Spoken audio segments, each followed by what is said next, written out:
మొదలు పెడదాము. గత 2-3 రోజుల నుంచి కూడా వరదలు తీవ్ర బీభత్సాన్ని సృష్టించాయి రెండు తెలుగు రాష్ట్రాల్లో కూడా. సరే, తెలంగాణ గురించి వస్తే ముఖ్యంగా ఖమ్మం, సూర్యాపేట ఈ జిల్లాల్లో ఎక్కువగా ఉంది కాబట్టి చాలా నష్టం జరుగుతోంది. చాలామంది బాధితుల్ని ఆదుకోవాల్సిన అవసరం ఉంది కాబట్టి ప్రభుత్వం ఎప్పటికప్పుడు చేపడుతూనే ఉంది.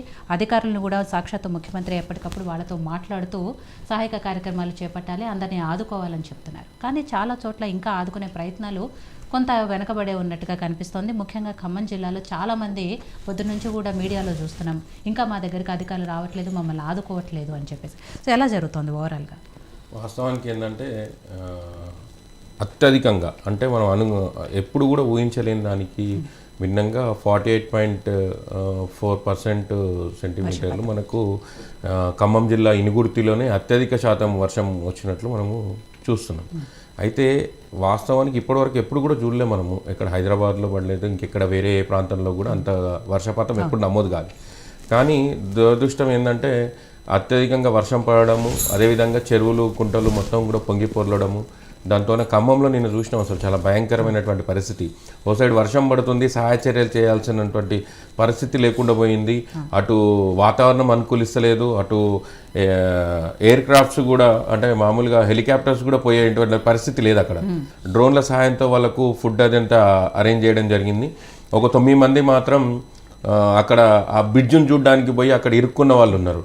సో అట్లాంటి దురదృష్టమైన సంఘటనల వల్ల చాలామంది వాళ్ళని కూడా అందరిని కూడా రెస్క్యూ టీం వాళ్ళు హెల్ప్ చేసి తీసుకురావడం జరిగింది.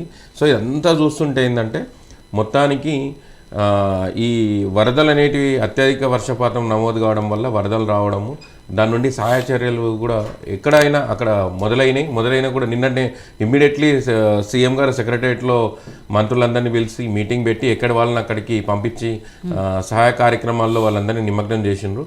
సో అదే కాకుండా ఈరోజు కూడా స్వయంగా ముఖ్యమంత్రి గారు బై రోడ్డు, హెలికాప్టర్ పోయే పరిస్థితి లేదు కాబట్టి బై రోడ్లో వాళ్ళు ఖమ్మంకి వెళ్ళిండ్రు. ఇప్పుడు రివ్యూ కూడా జరుగుతుంది ఇప్పుడు ప్రజెంట్గా అధికారులతోన. సో మొత్తానికి కూడా ఎక్కడ ఏ ప్రాబ్లం లేకుండా అంతా కూడా అధికారులు నిమగ్నమై వాళ్ళ పనుల్లో అలర్ట్ చేసిన ముందే కాబట్టి వాళ్ళ పనుల్లో జాగ్రత్తగా నిమగ్నమై ఉన్నారు. కిషోర్ గారు, అక్కడ ఆంధ్రప్రదేశ్లో తెలుగుదేశం పార్టీకి సంబంధించిన కూటమి ప్రభుత్వం అధికారంలో ఉంది కాబట్టి అక్కడ ఎలా ఉంది పరిస్థితి? వరదల గురించి కానివ్వండి, లేకపోతే ప్రజలు పడుతున్న అవస్థలు కానీ, ముఖ్యమంత్రి చంద్రబాబు గారు అలాగే డిప్యూటీ ముఖ్యమంత్రి పవన్ కళ్యాణ్ గారు వీళ్ళిద్దరూ కూడా పర్యటిస్తున్నారు. చంద్రబాబు అయితే ఆల్మోస్ట్ జేసీబీ మీద ఆయన పర్యటిస్తున్నారు, ప్రజలను ఆదుకునే ప్రయత్నం చేస్తున్నారు, అధికారులతో కూడా మాట్లాడుతున్నారు. కాబట్టి అక్కడ ఎలా జరుగుతున్నాయి కార్యక్రమాలు? అక్కడ ప్రతి ఒక్కరికి కూడా ఆహారాన్ని కానీ, సో వాళ్ళకి కావాల్సిన ఏదైతే టాబ్లెట్స్ కానీ